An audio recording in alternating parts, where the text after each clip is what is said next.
Doctor Jha का जो publications है उसमें होम्योपैथी के अलावे भी उन्होंने अन्य विषयों पर भी लेख लिखा है, जैसे जर्मन ग्रामर का और लिटरेचर का, और कुछ इन्होंने कविताएं का भी संकलन किया जो कि हर्ब्यू लैंग्वेज से जर्मन लैंग्वेज में ट्रांसलेट किया गया था। और ये सब का इन्होंने फोर्स एंड मैटर के विषय में भी किया, यानी कि दर्शन का, फिलोसॉफी का ज्ञान और मेडिसिन का ज्ञान और साइंस का ज्ञान, ये तीनों एक साथ में संकलित करने का प्रयास डॉक्टर हैनीमैन का था। तीनों चीज को एक प्लेटफॉर्म पर लाने का प्रयास डॉक्टर जार ने किया था। ये अपने आप में महत्वपूर्ण है। आप सबों को अगर अपने कभी देखने का मौका मिले तो एक पुस्तक बड़ा पॉपुलर बुक्स है इनका, बहुत ही महत्वपूर्ण किताब है जहाँ की आपको बहुत सारे ज्ञान मिलेंगे। वो है 40 इयर्स प्रैक्टिस, यानी कि अपने इनके जीवन के 40 सालों का प्रैक्टिस का संकलन और अनुभव इस किताब में दिया गया है, जो सभी होम्योपैथिक चिकित्सक अपने जीवन में उतार सकते हैं, अध्ययन कर सकते हैं। और लोग जितने भी पुराने लोग रहे हैं, और मैं भी पढ़ता हूं, तो मुझे भी डॉक्टर जार के इंफॉर्मेशंस को एक डॉक्यूमेंटेड इंफॉर्मेशंस के रूप में माना जाता है। आज के समय में सबसे बड़ी चुनौती हम लोगों के सामने में यह है कि हम लोग कितना डॉक्यूमेंटेड का मतलब प्रमाणित, कितने प्रमाणित, किस पर हम विश्वास करें। तो वह विश्वास करने का जो श्रेय है, जो बात जाता है, वह हमें मूल स्रोत में ही जाना पड़ता है। और इसके लिए भी आपको डॉक्टर जार के इस 40 इयर्स ऑफ प्रैक्टिस को पढ़ना पड़ेगा, डॉक्टर हैनीमैन के क्रॉनिक डिजीज को पढ़ना पड़ेगा और हैनीमैन के मेट्रिया मेडिका प्यूरा को पढ़ना पड़ेगा, क्योंकि बिना डॉक्यूमेंट ओरिजिनल किताब में पढ़ने का एक अलग ही अर्थ होता है।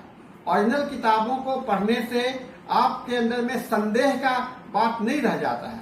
मैं कोई बात कहता हूं तो वह बात में मैं अपना कुछ दिमाग लगा करके बताता हूं। हो सकता है कि मेरे दिमाग में कुछ गलत फहमी हो, उस गलत फहमी को आप ले लेते हो। इसीलिए बाद के मेट्रिया मेडिका में जो वर्णन दिया गया है वह वर्णन एक कमेंट्री के रूप में होता है। और अगर उसके विषय में मूल चीज को आपको जानकारी प्राप्त करनी हो, कमेंट्री पर हमेशा भरोसा इसलिए नहीं हूं, तो मैं उस रोगी के ठीक करने के संदर्भ में उस दवा का बात करूंगा। और यह कोई जरूरी नहीं है कि वह दवा जो है सो दूसरे संदर्भ में काम नहीं करे।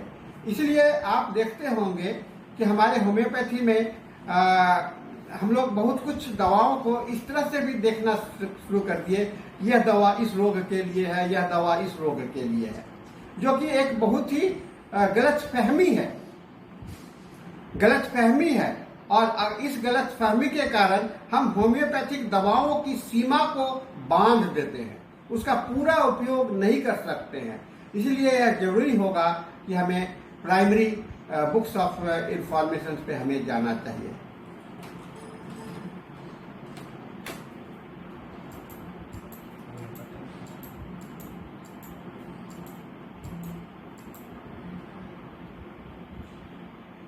इनका कई एक बार प्रयास किया जाता रहा और इस समय तक डॉक्टर बॉनिंगसेंस भी अपना काम शुरू कर चुके थे।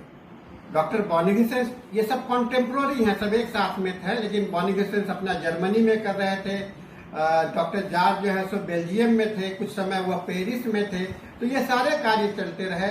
डॉक्टर जब बॉनिंगसेंस को हम लोग तो फादर ऑफ रिपोर्टरी के रूप में जानते हैं, तो क्योंकि उन्होंने जो बुनियाद दी है रिपोर्टरी का, जो एक आधारशिला जो उन्होंने बनाया है, वह अपने आप में महत्वपूर्ण है। तो डॉक्टर जार जो है सो अब तक बॉनिंगसेंस से भी प्रभावित हुए थे और लक्षणों के मूल्यांकन के तरीके को भी इन्होंने अपने में एडॉप्ट किया है। तो इनके चौथे एडिशंस में आने के बाद में, रिपोर्टरी के चौथे एडिशंस आने के बाद में, आपको डॉक्टर बॉनिंगसेंस का इवैल्यूएशन मेथड भी आपको दिखलाई पड़ेगा। डॉक्टर झार के रिपोर्टरी में 29 चैप्टर है, 29 चैप्टर्स है, 29 चैप्टर्स है, जो कि माइंड एंड डिस्पोजिशन से शुरू होता है। उसमें सेंसोरियम मतलब सेंसेस का है, और उसके बाद में characteristic symptoms of the remedies आता है, characteristic symptoms of the remedies आता है। और इसके अंतिम एडिशंस को, संस्करण को, डॉक्टर झार के अंतिम संस्करण को डॉक्टर हेम्पेल के द्वारा ट्रांसलेट किया गया। डॉक्टर झार ने अपने अरेंजमेंट को चेंज किया था इस में, और सिम्टम्स का टेबुलेशंस भी किया था, टेबल के फॉर्म में भी इन्होंने बताया, इन्होंने देने का प्रयास किया है इस रिपोर्टरी में, पैथोजेनेसिस में। डॉक्टर झार के रिपोर्टरी में पर्टिकुलर सिम्टम्स पर कोई भी दवा, पर्टिकुलर सिम्टम्स के लिए कोई भी दवा नहीं दी गई है। ये अपने सभी पैथोजेनेसिस को अलग अलग इन्होंने रखा है, और हर एक लक्षण के लिए इन्होंने अलग अलग स्थान स्थापित किया है, अलग अलग स्थान स्थापित किया है, ठीक है। और डॉक्टर झा डिवीजन किया था मेट्रामेडिका प्यूरा में, और ये अलग अलग इन्होंने लोकेशन, सेंसेशन, मॉडलिटी। आप जैसा कि रिपोर्टरी का अध्ययन है, आप केंट रिपोर्टरी को उठा करके देखेंगे तो जैसा वह रूब्रिक्स का प्रेजेंटेशन है वह चेंज किया गया। तो कहा जाता है कि क्योंकि ये कट एंड पेस्ट, यानी कि एक जगह से उठाओ और दूसरे जगह पर पेस्ट कर लो, यह इसी तरह का कार्य है जो कि क्रॉनिक डिजीज से मेडिसिन के सिम्टम्स को काट करके उठाया गया, और डॉक्टर बॉनिफेसेंस ने, डॉक्टर झार ने अपने किताब में पेस्ट किया। आज ये किताब आपको प्रिंट एडिशंस में यह रिपोर्टरी उपलब्ध नहीं है, और जर्मनी के हैनिमन लाइब्रेरी में, रॉबर्ट बॉस हॉस्पिटल के हैनिमन लाइब्रेरी के अंदर में आज इसका मैन्युस्क्रिप्ट और इसके पांडुलिपि को आप देख सकते हैं। डॉक्टर झार के कार्य 1834 में से लेकर के 1829-41 तक लगातार इनके कार्य प्रकाशित होते रहे हैं, और ये सभी का ट्रांसलेशन फिर बाद में बहुत सारी किताबों का ट्रांसलेशन आपको जर्मन, इंग्लिश और स्पेनिश में किया जाता रहा है। कुछ कार्य इन्होंने सिर्फ जर्मन लैंग्वेज में किया था, जिसको कि मैंने बताया था आपको, सिम्प्टोन कॉडेक्स सबसे महत्वपूर्ण किताब आता है, सिम्प्टोन कॉडेक्स। उसके बाद में झार्स 40 इयर्स प्रैक्टिस, यह भी एक महत्वपूर्ण भूमिका है। और मैनुअल ऑफ सिम्टम्स कॉडेक्स को कहा जाता है कि एक, जिसको कि आप झार्स 40 इयर्स प्रैक्टिस में आप देखने को आपको मिलेगा। एक सबसे बड़ी बात जो आज के संदर्भ में है, जब हम लोग कोरोना डिजीज की बात कर रहे हैं, तो होम्योपैथी का पॉपुलरिटी, होम्योपैथी की लोकप्रियता, लोगों में, समाज में जाने का लोकप्रियता डॉक्टर हेनिमैन के समय में भी था। और डॉक्टर हेनिमैन के साथ मिलकर के उस समय में जो कॉलरा, वहाँ पर, और उसके लिए जो डॉक्टर हेनिमैन ने कॉलरा का अध्ययन किया था, वह डॉक्टर झार ने इसे होम्योपैथिक ट्रीटमेंट ऑफ कॉलरा के नाम से प्रकाशित किया। यह महत्वपूर्ण है। फिर इसमें उन्होंने क्यूटेनियस स्किन डिजीज, क्योंकि सोरा का जानकारी हो चुका था, तो उन्होंने फिर स्किन डिजीज की भी जानकारी इनको मिली। फिर homeopathic treatment of nerves and minds का भी जानकारी इन्होंने लिखा है अलग से। Treatment of disease of the women, यहाँ इस पर भी इनका राइटिंग्स है। और सबसे बड़ी बात है फार्माकोपिया। फार्माकोपिया के लिए अलग से किताब पहले नहीं था, कैसे दवा बनाया जाए। हम लोग ऑर्गेनन के आधार पर ही दवा को बनाने का प्रयास किया जाता था, लेकिन इन्होंने अपने एक अलग से होम्योपैथिक फार्माकोपिया का भी जन्म दिया, जहाँ की संकलन किया, मेथोडोलॉजी, कैसे दवा को प्रिपेयर किया जाए। तो यह बहुत ही महत्वपूर्ण है, ये बहुत ही प्रैक्टिकल व्यवहार है। और डॉक्टर हेनिमैन लगातार इस प्रयास में, डॉक्टर बॉनिफेसेंस लगातार इस प्रयास में सफल रहे।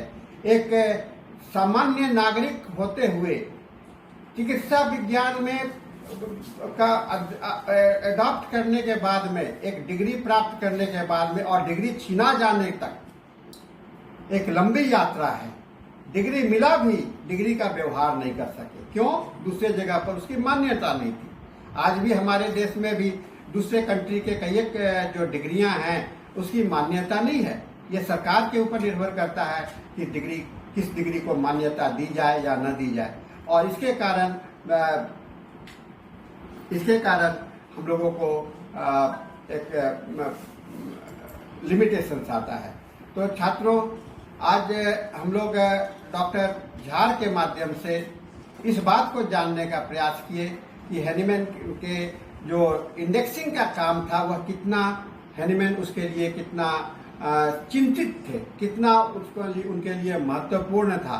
और होम्योपैथी में आप सभी अध्ययन कर रहे होंगे, फाइनल ईयर में आप सभी आ चुके हैं और आप सबों को इस बात का एहसास होगा कि मेट्रा मेडिका एक सरल नहीं है। उसको याद रखना, दिमाग में बनाए रखना, हजारों हजार लक्षणों को दिमाग में बनाए रखने के लिए अगर आपके पास में कोई सिस्टम नहीं होगा तो कभी भी आप प्रैक्टिस नहीं कर सकेंगे।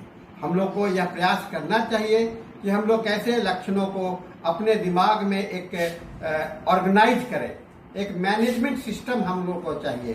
तो यह मैनेजमेंट सिस्टम के रूप कि हमें बिना रिपर्टरी के, रिपर्टरी आपका लाइफ पार्टनर होना चाहिए, लाइफ पार्टनर होना चाहिए। और बिना रिपर्टरी यह आह्वान करता हूं कि आप सभी रिपर्टरी को देखते रहें। और इसके साथ ही हम आज का इस लेक्चर को समाप्त करते हैं। अगले लेक्चर में हम लोग फिर मिलेंगे। धन्यवाद।